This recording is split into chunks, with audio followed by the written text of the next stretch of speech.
Vamos orar. Pai, nós te agradecemos por esse momento, te agradecemos pela vida dos teus filhos, agradecemos, meu Pai, a bondade, misericórdia, favor e a unção que o Senhor tem derramado sobre a vida de cada um. Que o Senhor possa nos conduzir dentro de um discipulado, dentro de um entendimento, para que a nossa alma seja transformada, para que possamos desfrutar a plenitude de tudo que o Senhor tem para nós, em nome de Jesus. Amém. Bem, nós estamos na lição 7 dentro do discipulado. E como nós temos ministrado ao longo do tempo, precisamos entender que a nossa formatação, nosso entendimento acerca do reino vai trazer a nossa vivência para dentro do reino. Eu só posso viver o reino se eu entender e tiver os fundamentos do reino. Por isso a gente vem trabalhando sobre essa questão dos fundamentos, identidade, essa transformação, essa preocupação em ensinos, né? Não ensinos teológicos, não ensinos teológicos, eu falo, vou até tirar essa palavra, né? Não ensinos simplesmente humanistas, essa é a palavra correta. Ensino humanista ou ensino das coisas da terra. Nós precisamos ser conectado às coisas do céu ou dos fundamentos do céu para que eu possa, deixa eu me ajeitar aqui, para que eu possa ser ativado ou gerar ou rodar ou processar segundo o céu. Então a gente vai falando sobre a obra de Jesus, a gente vai falando sobre todas as manifestações aí dessa obra e terminamos a semana passada sobre o arrependimento. O arrependimento é a única porta de entrada do reino. Não existe porta que não seja o arrependimento. Por isso, nós precisamos ter os nossos ouvidos circuncidados, porque o meu ouvido circuncidado faz com que o meu coração seja um coração arrependido. Porém, um ouvido que não é circuncidado, ele causa no meu coração a ira, a raiva, e aquilo que a gente vem falando em todos os outros ensinos, né? Quando o meu ouvido não é circuncidado, a palavra de Deus entra, causando em mim ira, causando em mim raiva, causando em mim violência. É aquilo que a gente sempre fala, né? Quando olhamos para a morte de Estevão, ele faz a mesma pregação de Pedro. Aquele Jesus que vocês mataram, ele foi colocado como pedra angular. Na pregação de Pedro, aquele povo compunge o seu coração e se arrepende. Na pregação de Estevão, a Bíblia diz que ele mesmo fala assim, povo de coração e ouvido incircunciso. Ou seja, na pregação de Estevão, o coração das pessoas é cheio de ira, é cheio de raiva, é cheio de sentimentos terreno, da velha natureza, fazendo com que mate o profeta. Ou, né, no caso ali, o diácono, né? Ele era um diácono. Por isso, nós precisamos entender que o ouvido circuncidado faz com que haja um coração arrependido. Todas as palavras que eu escutar, isso vai entrar dentro de mim não como uma acusação, porém como um quebrantamento. Todas as vezes que a gente sempre está ouvindo acusações ou tudo que faz se torna para nós uma acusação, é um bom sinal que o meu ouvido não está circuncidado. Ou seja, se falarem um defeito meu, falarem uma coisa minha, me corrigir ou alguma coisa que mexa ou me confronta, e isso entra como uma acusação, isso é um bom sinal que eu preciso circuncidar os meus ouvidos, porque porque senão eu nunca vou ter arrependimento. Eu sempre vou essa questão da ira, da raiva, ele sempre vai fazer que a palavra entre e seja expelida de mim. Ele não entra no meu coração. Entra no meu ouvido, porém não no meu coração. Entra no meu ouvido, porém não no meu coração. E como nós falamos na aula passada, a porta do reino é o arrependimento. Então eu preciso arrepender com o meu coração. Infelizmente as pessoas dizem isso, né, que se você confessar Jesus com a tua boca, pronto, você vai ser salvo. E aí fala assim, se você crê com o teu coração, né? Então, não, eu creio que Jesus é Deus e eu declaro, ele é meu salvador. Pronto, eu sou salvo. E infelizmente nós temos caído nessa teologia, ou nessa doutrina, e pronto. E esquecemos que esse crer não é crer de acreditar. Esse crer é confiar, ou seja, entrar nos fundamentos do reino. Se eu creio que Deus é bom, eu vou viver segundo essa bondade. Um exemplo que eu falo é, Se eu creio que o médico que me atendeu receitou um remédio que vai me trazer cura, eu vou na farmácia e compro. Agora, eu sei que o médico me receitou um remédio bom, mas eu não compro o remédio. Espera aí, então eu não criei. Na verdade, eu achei legal, porém eu não criei que isso era bom, porque eu não corri atrás. E Jesus, então, ele diz isso. Eu preciso crer com o meu coração, mas esse crer não é o crer de acreditar humanamente dizendo, é o crer de obedecer. Eu preciso obedecer. E o obedecer é arrependimento. Toda a palavra, como nós vemos mostrando, de tempo em tempo, tudo que a Bíblia diz está voltado ao arrependimento. Essa foi a palavra dos patriarcas, essa foi a palavra de João, essa foi a palavra de Jesus, essa foi a palavra dos apóstolos, essa foi a palavra de toda a igreja. Arrependimento, arrependimento, arrependimento.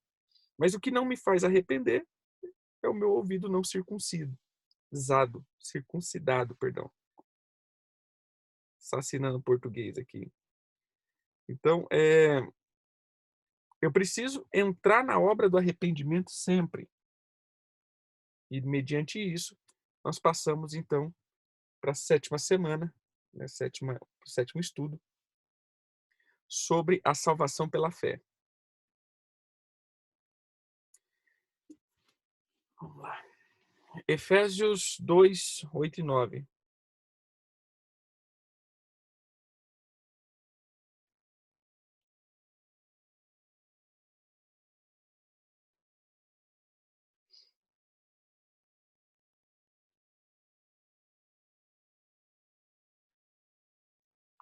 Porque pela graça sois salvos, mediante a fé. E isso não vem de Deus, não vem de vós, perdão, é dom de Deus. Não de obras, para que ninguém se glorie. Romanos 5, 1 e 2.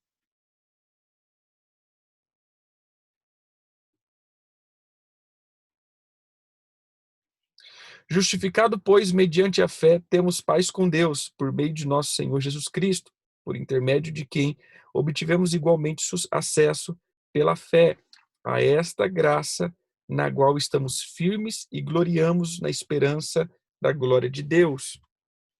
Capítulo 10.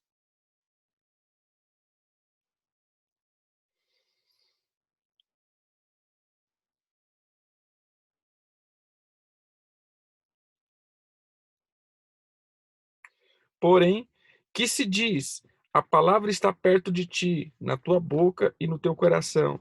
Isto é a palavra da fé que pregamos.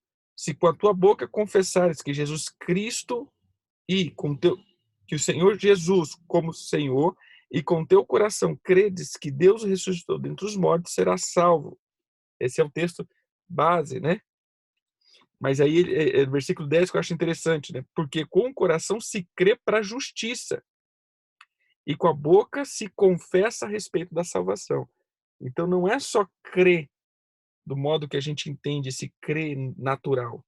Ele é um crer espiritual, é um crer do arrependimento. Atos 20, versículo 21.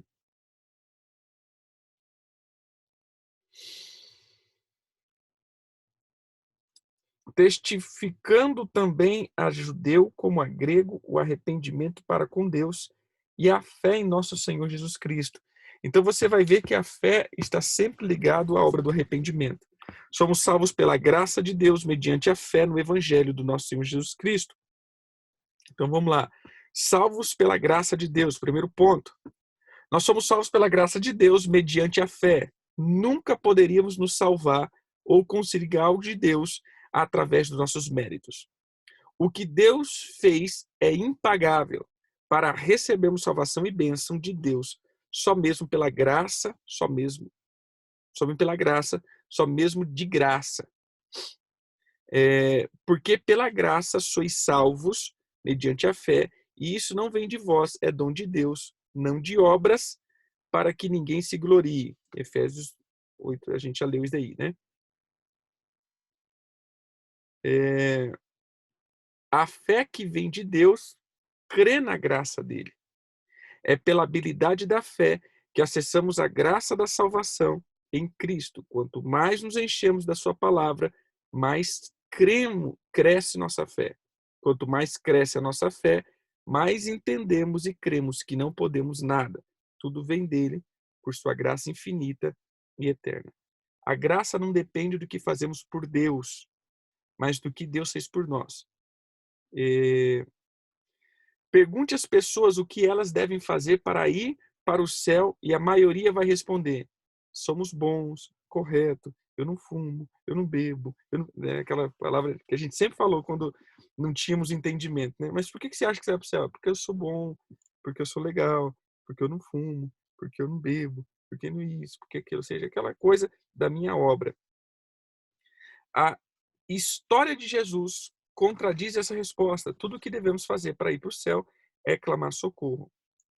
Philip Weiser, não sei se é assim que diz, Weissei, né? Nós vamos ver que em seu livro Maravilhosa Graça, é este o significado da graça, o imerecido favor de Deus a nós. Devemos crer que somos salvos pela graça de Deus. A iniciativa de salvação veio dele.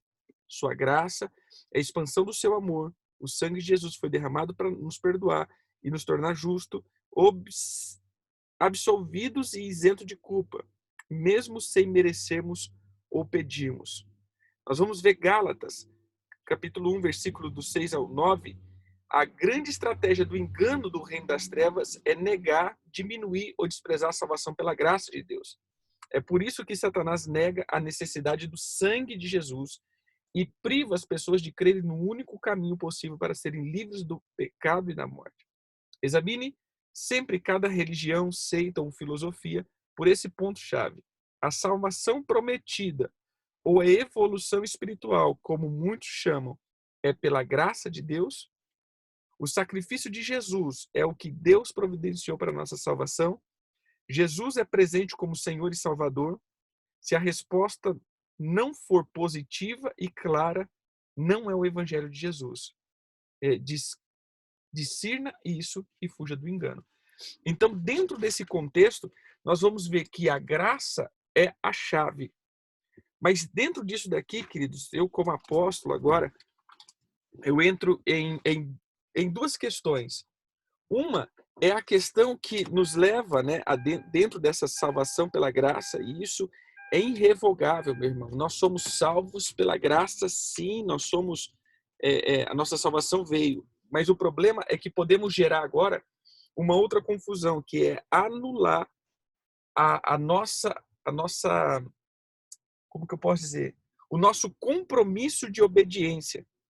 Quando nós olhamos e dizemos assim, a salvação é pela graça, e o que nós estamos vendo é isso, nós não pagamos por ela, nós não temos condição de pagar por ela, nós não temos condição de fazer nada. Então, eu não posso, vou entrar em dois tópicos, né? Eu não posso entrar diante de Deus com a meritocracia, e esse é um grande problema.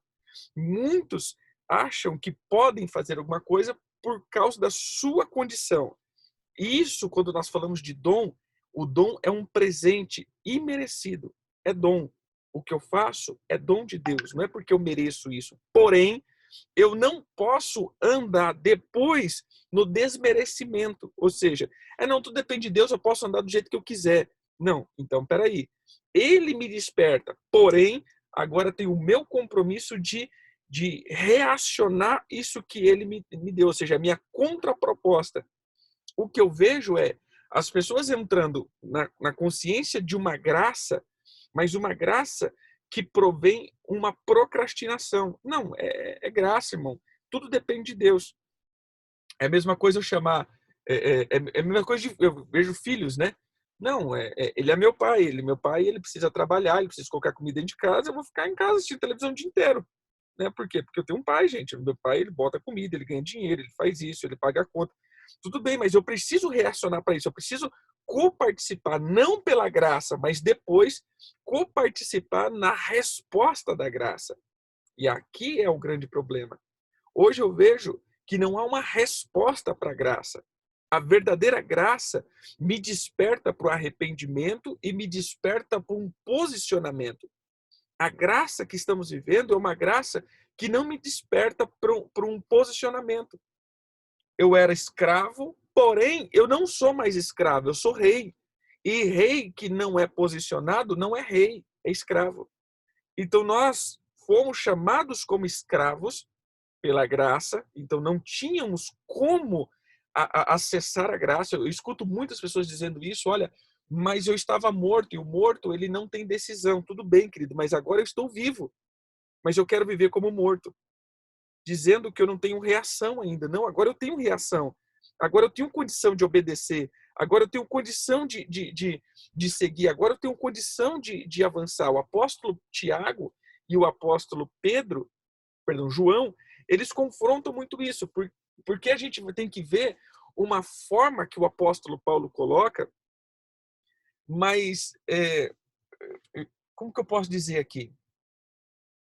Tudo aquilo que a gente viveu de um extremo, nós somos tentados a entrar no outro extremo. Vamos lá, vou dizer no modo eclesiástico. Eu não sei quem já viveu isso, mas às vezes participou daquelas igrejas que eram rígidas, que não poderiam fazer nada. Depois que eles saem dessa, por exemplo, do cabelo, não podia cortar o cabelo. Aí eu vejo que depois que saem disso, aí quase rapa o cabelo, né? Ou seja, sai de um extremo para um outro extremo, né? Ah, não poderia vestir tal roupa, e depois quase anda sem roupa, né? Por quê? Porque viveu com um extremo, agora vai para um outro extremo. E a gente vê o apóstolo Paulo no começo, quando a gente vê os ensinos dele, a gente vai ver ele confrontando o extremismo que ele vivia. Paulo era um cara da lei. E ele vivia dentro do judaísmo da lei. Ele vivia dentro do judaísmo, ou a hipocrisia da lei, que a palavra é essa, a hipocrisia da lei, não a lei, mas o que as pessoas colocavam como lei. Então, como se diz o adendo, eu vou colocar, não faça isso. Aí eu crio a hipocrisia do não fazer isso. Deus diz, não mata. Aí eu crio a hipocrisia sobre o não matar. Aí eu coloco 500 regras do que é não matar. Não, querido, é só não matar e pronto. Então, quando a gente vai ver, o apóstolo Paulo, ele está confrontando isso.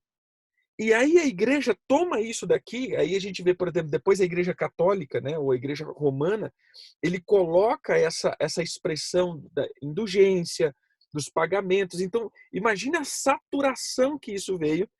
E aí vem um Lutero e diz assim, gente, é graça, é favor. E aí a gente vai de um extremo para outro extremo.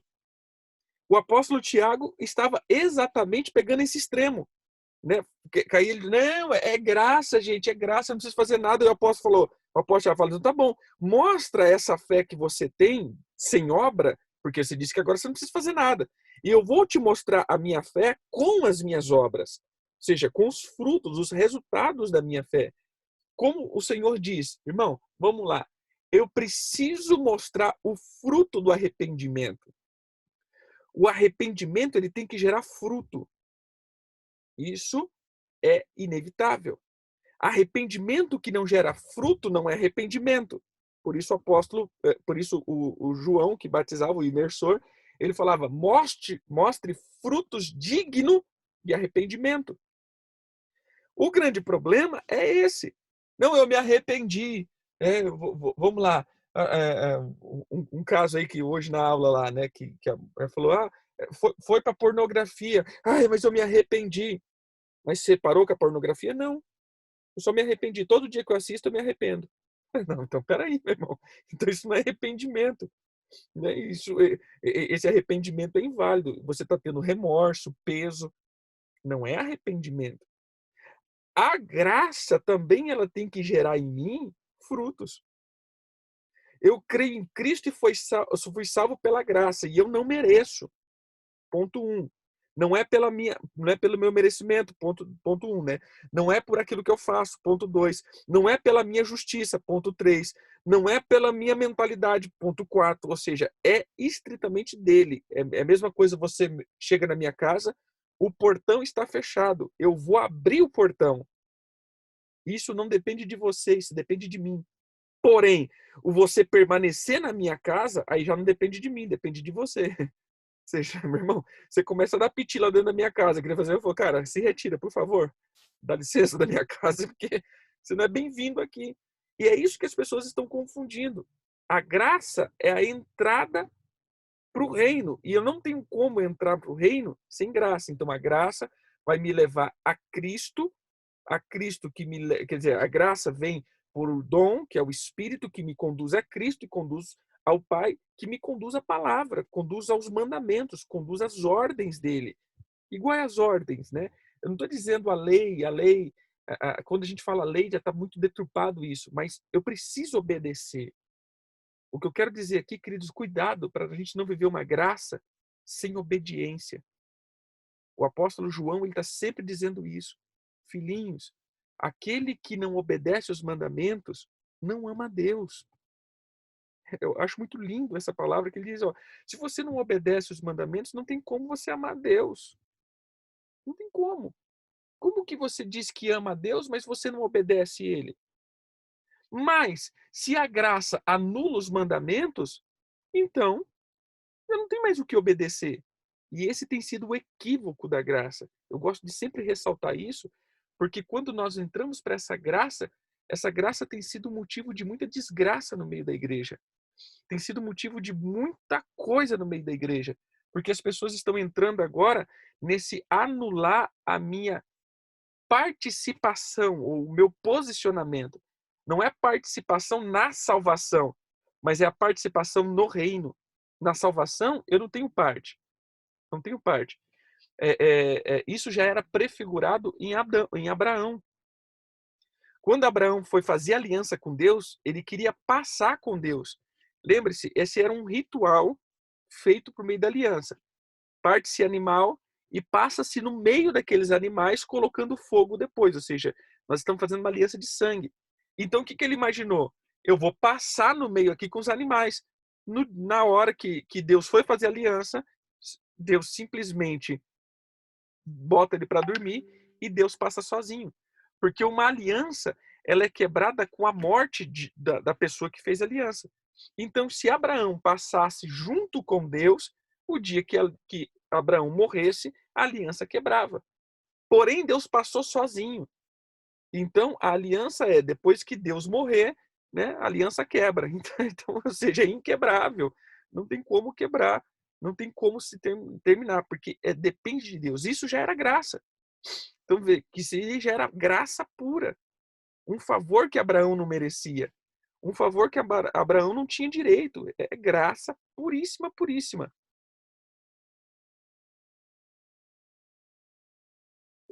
Já ouvi dizer que a graça tem muitas leis que não preciso que não precisa obedecer.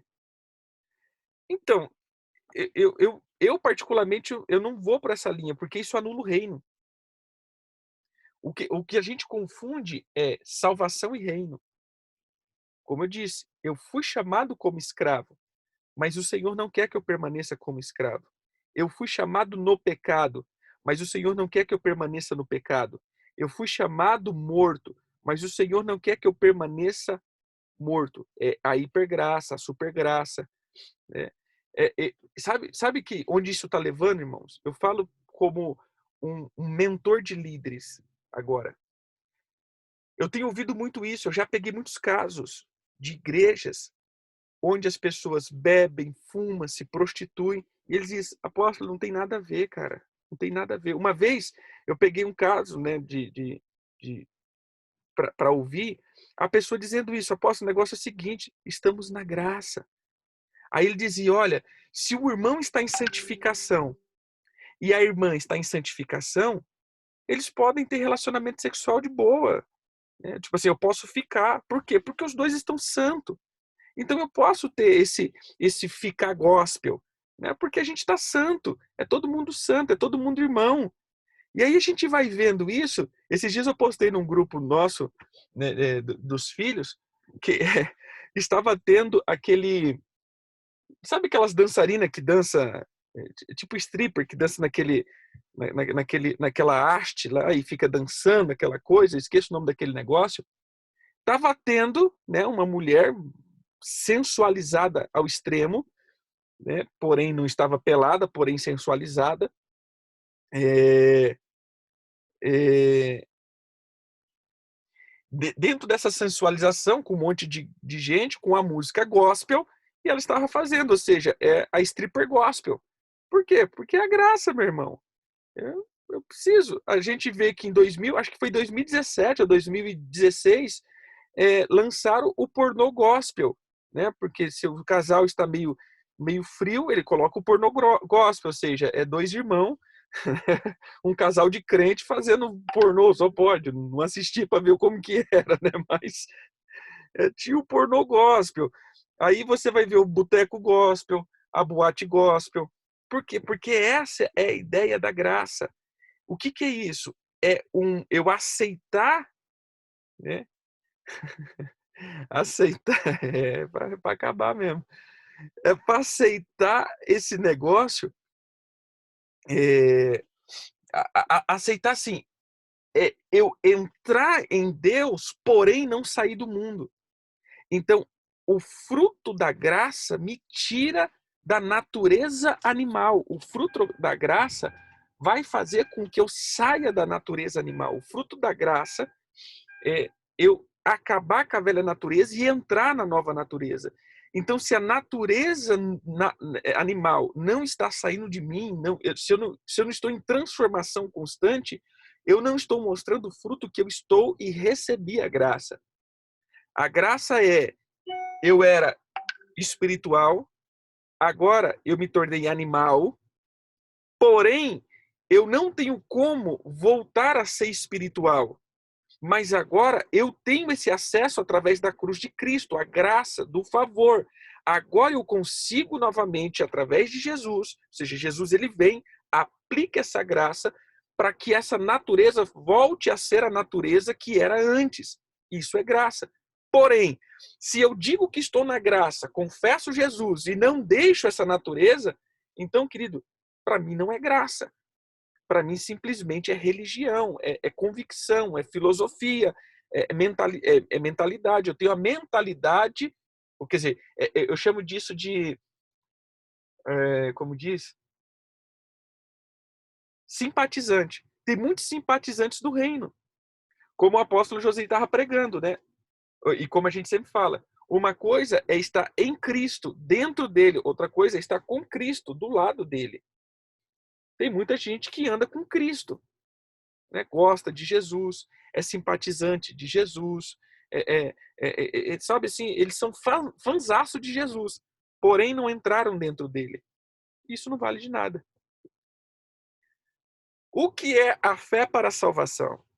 Justificado, pois, mediante a fé, temos paz com Deus por meio de nosso Senhor Jesus Cristo. Romanos 5, do 1 ao 2. Desde a quinta lição, estamos estudando sobre a conversão de uma vida ao reino de Deus. Já entendemos que o arrependimento é uma mudança de atitude interior, que nos converte de volta ao governo do propósito eterno de Deus. Também sabemos que esse arrependimento verdadeiro sempre está vinculado à fé. Mas a fé é esta que acompanha o arrependimento. Se eu estou arrependido, devo crer que o que significa. Só um pouquinho aqui, irmãos.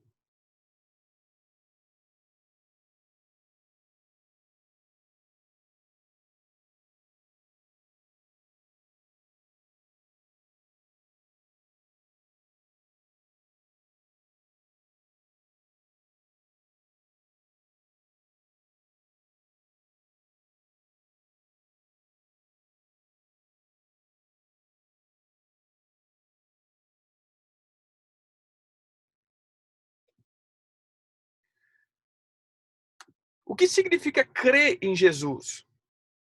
Em nossa cultura religiosa atual, muitos dizem que crê em Jesus, mas a Bíblia ensina que crer em Jesus não significa crer que Deus existe, ou que Jesus foi um grande mestre, ou que a Bíblia é muito boa.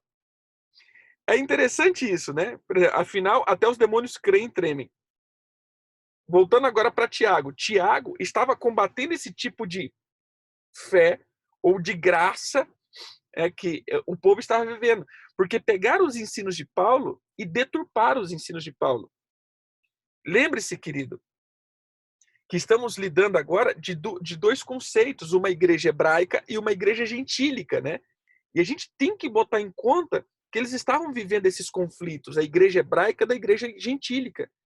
Imagina, os hebreus, eles viveram por anos e anos e muitos anos um conceito, e agora esse conceito estava sendo completo, né, sobre a graça, o favor, não tem obra de merecimento próprio, porém é o favor de Deus.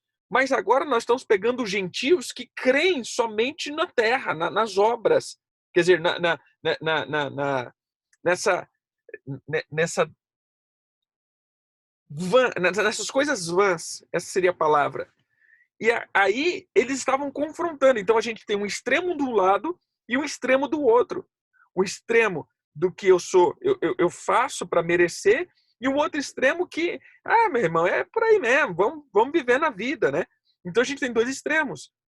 E aí, quando o apóstolo Paulo vem saindo de um extremo, nós vamos ver que trouxe para esses que viviam o outro extremo uma legalidade, ou um legalismo.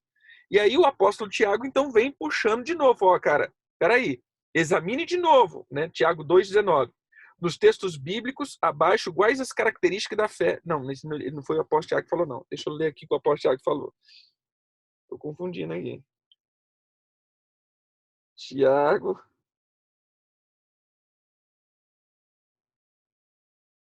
2,19.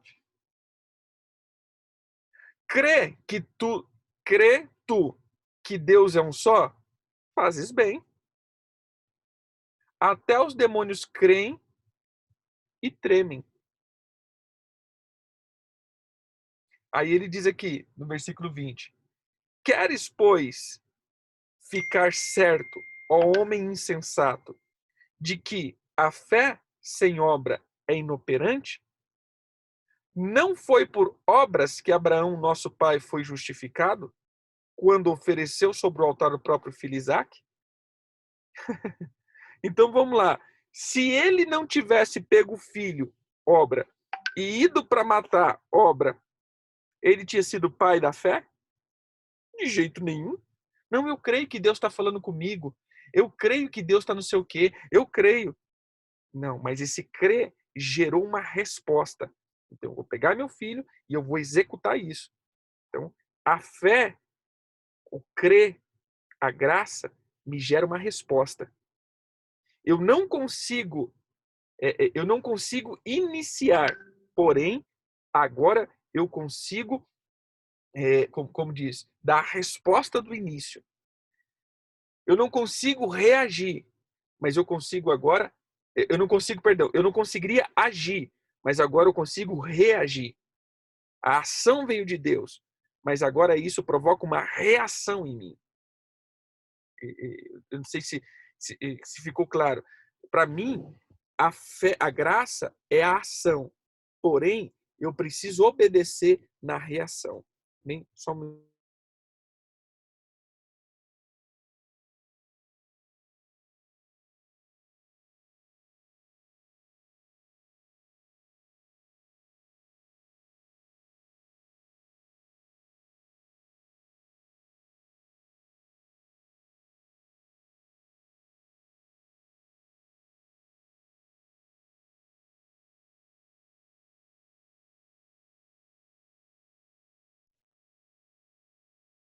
Vamos lá. Então ele diz assim: examine de novo nos textos bíblicos abaixo quais as características da fé que acompanham o arrependimento. Marcos 1,15. Arrependei e crei no evangelho. Peraí. O arrepender vem com crer. Depois, Atos 20:21. Converte-se a Deus com arrependimento e fé em nosso Senhor Jesus. Então você vê, converter a Deus com arrependimento e fé. Então, creiam no Evangelho. A fé para a salvação é crer no Evangelho de Jesus, não em outro suposto evangelho ou ensino. É crer na pessoa certa. É crer na graça de Deus proposta em Cristo. Fé em nosso Senhor Jesus. A fé para a salvação é crer em nosso Senhor como único e suficiente Senhor e Salvador pessoal. É crer que Ele é o caminho verdadeiro para Deus. é crer na boa notícia do plano da salvação proposto em Jesus, submeter-se ao seu senhorio pelo arrependimento. Olha que interessante essa palavra. Submeter ao seu senhorio. Como eu me submeto se eu sou desobediente? E a própria desobediência, aqui mata tudo, né? A própria desobediência foi o que me tirou do céu. Agora eu digo que a minha fé, através da graça, me torna um desobediente. Que sentido mais doido é esse? Ou seja, a desobediência me tira do céu, mas eu digo que agora, na fé, na graça, eu não tenho mais o que obedecer. Eu posso continuar desobediente. O próprio apóstolo Paulo diz: e sobre a ira e sobre os desobedientes vem a ira de Deus. É tão louco isso que a gente distorce os ensinos de Paulo, que depois em Gálatas ele vai falar sobre as obras da carne.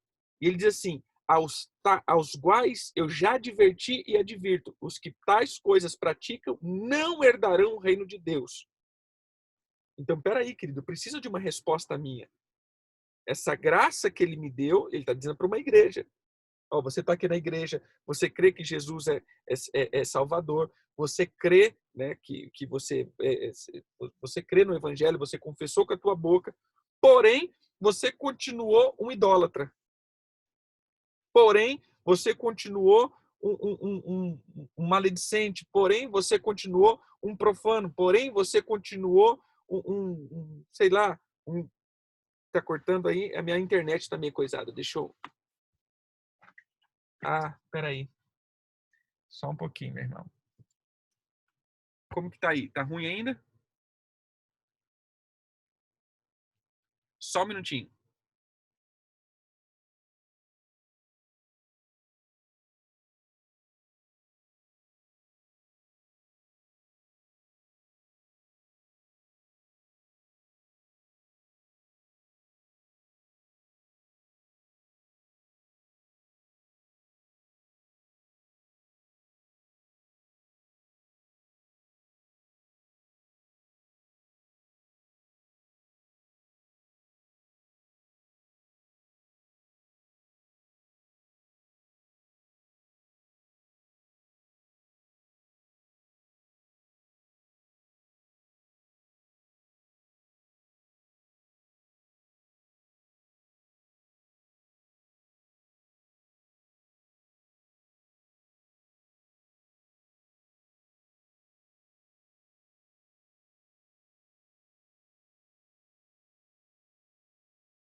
Tá melhor agora a internet?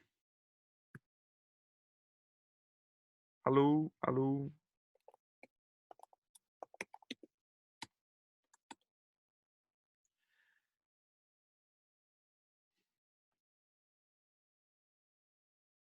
É porque minha esposa, a gente tá aqui num lugar aqui, ela não sabia que eu tava roteando do meu celular e pegou meu celular. A hora que eu vi, tava longe meu celular. Vamos lá. Então, vamos continuar. É... Então, a gente vai ter que ver que essa fé, ela vai ter que promover o fruto da fé. Amém? Vamos lá.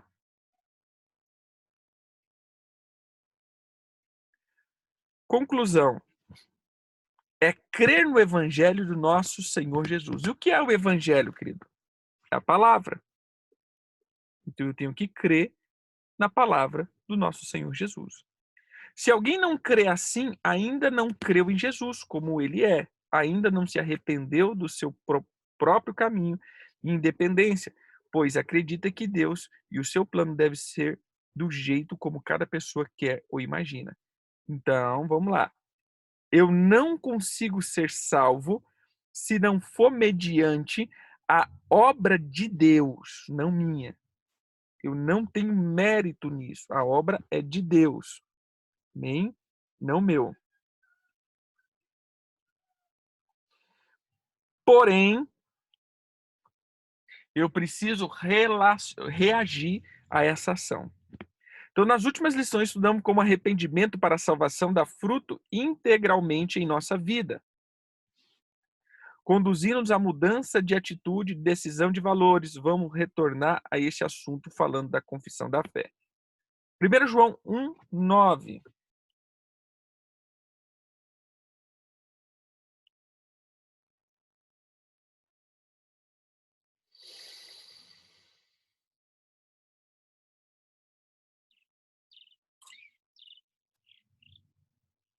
Se confessarmos os nossos pecados, ele é fiel e justo para nos perdoar os pecados e nos purificar de toda injustiça.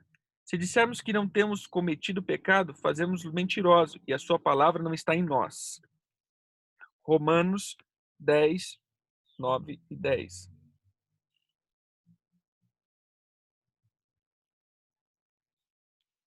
Se com a tua boca confessares Jesus como Senhor e teu coração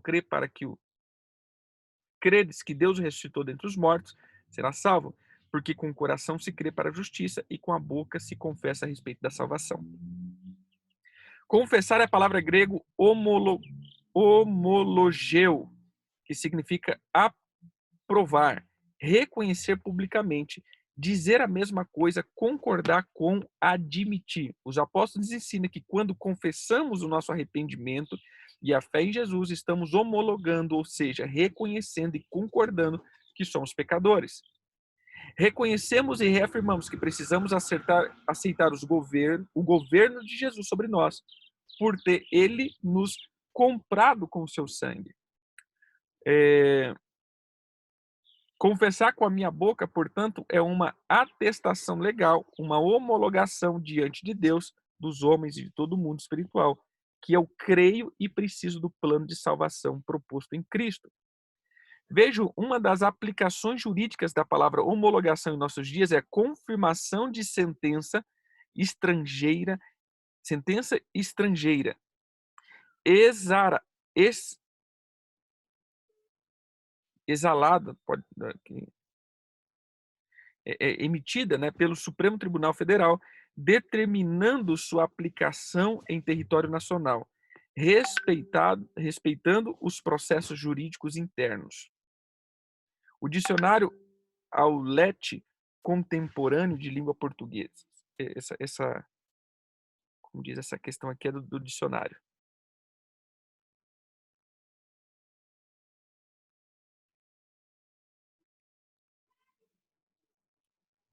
Tá. Se fizermos um paralelo com a confissão da salvação, entenderemos que, ao confessarmos nossa fé no Evangelho de Jesus, traremos nossa dimensão física e pessoal à sentença da absolvição que Deus, o justo juiz, executou nas regiões espirituais em nosso favor. Justificado por causa do sangue de Jesus. Veja, alguns exemplos da confissão ocorrendo na conversão da vida do reino de Deus. Atos 19:8, 18 a 20.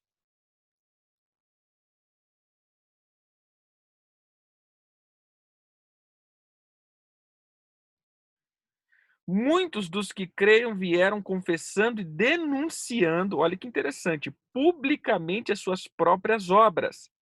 Também, muitos dos que haviam praticado artes mágicas, renunciando seus livros, os queimaram diante de todos. Calculando seu preço, achou-se que montavam a 50.000 denários. Gente, é muita coisa.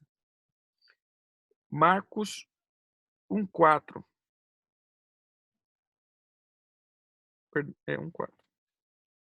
Apareceu João, o imersor, no deserto, pregando o batismo de arrependimento para a remissão dos pecados. Saíam a ter com ele toda a província da Judéia e todos os habitantes de Jerusalém. E confessando os seus pecados, eram batizados por ele no rio. Então veja que eles confessavam, né? Eles proclamavam, homologavam. É isso que chamamos de oração de confissão, a oração que ajuda as pessoas a fazerem em suas conversões ao reino de Deus. Eis um exemplo. Senhor Jesus, eu confesso que sou pecador, porque tenho vivido independente do teu governo. Eu me arrependo e creio que o Senhor morreu pelos nossos pecados e ressuscitou para dar nova vida. perdoa os meus pecados, recebe a minha vida em teu reino, pois a partir de hoje eu reconheço que tu és o meu único e suficiente Senhor e Salvador. Renuncio a todos os pactos com os outros reinos espirituais. Peço-te que o teu Espírito venha habitar em mim, revelando e ensinando a tua verdade. Sabe o que é interessante? Essa conversão ou esse confessar, ele tem que sempre estar ligado à minha ciência e consciência que eu sou pecador. Se eu não tenho essa consciência que eu sou pecador, eu não preciso de arrependimento, eu não preciso de salvação. Era isso que Jesus e o próprio João, eles falavam para os fariseus: olha, vocês são hipócritas, vocês vêm para ser batizado, mas vocês se acham santos. Vocês acham que vocês não têm pecado, porque vocês estão sendo justificados pelos rituais. Esse é o contraposto. Vocês acham que os rituais que vocês estão fazendo estão justificando, vocês não têm erro. Não, querido. Você precisa conhecer, reconhecer que você tem erro. Essa é a confissão do arrependimento. Você é pecador. Reconheça, muda de lado, ou seja, muda de posição, e você é salvo. Então, a partir de agora, sua noiva, nova criatura, e temos a vida eterna, né? Aleluia. Então, a fé é o estilo de vida dos salvos. A salvação é a palavra de amplo significado. A fé que nos capacita a crer no Evangelho e nos voltarmos para Deus é apenas o início da caminhada de uma vida inteira pela fé.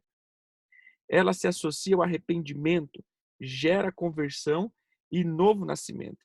Então, a definição bíblica sobre a fé é escrita lá em Hebreus, né? Hebreus 11:1. A fé é a certeza, eu creio que é isso. Muito bom ultimamente, Bíblia. Vamos lá. Ora, a fé é a certeza de coisas que se esperam, a convicção de fatos que não se veem. A fé não é um mero sentimento, mas um firme fundamento em nosso interior acerca das coisas que esperamos e ainda não vemos.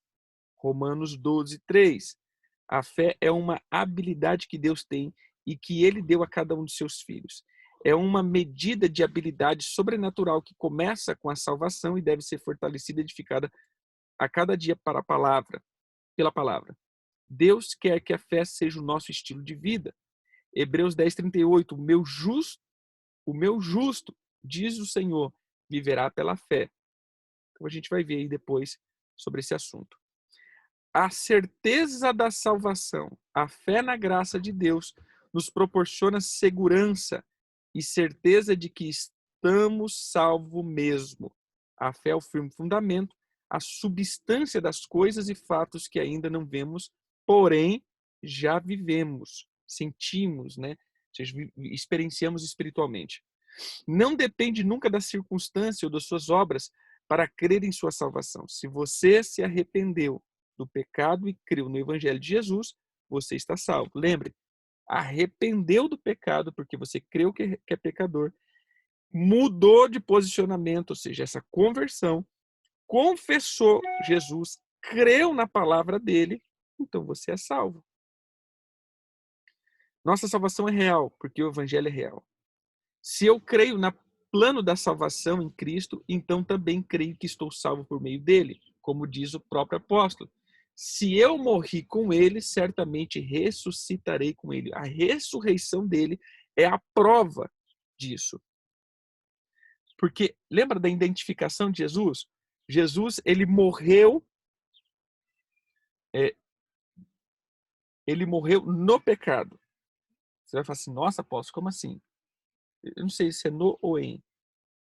Porque ele tomou os nossos pecados e por isso ele morreu. Porque se ele não tivesse tomado os nossos pecados, ele não tinha morrido.